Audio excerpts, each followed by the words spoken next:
Univerza na Primorskem je tudi letos sodelovala pri dogodku Noč raziskovalcev. Več o dogodku nam je povedala koordinatorica dogodka na Univerzi na Primorskem, doktorica Vesna Grahovac.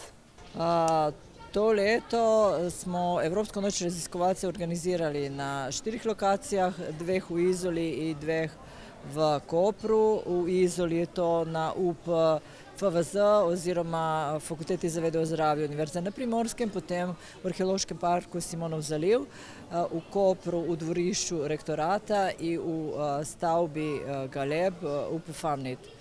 Je pa to zanimivo, da bomo izvali delavnice z področja arheologije, zdravstva, psihologije, matematike, računalništva, turizma, celo prehrane in podobnih raziskovalnih področij.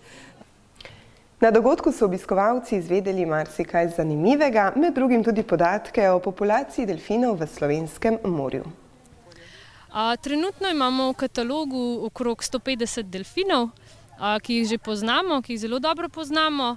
Okrog 70 do 100 delfinov pa redno uporablja območje Tržaškega zaliva. Dogodek je med drugim poučen tudi za osnovnošolce.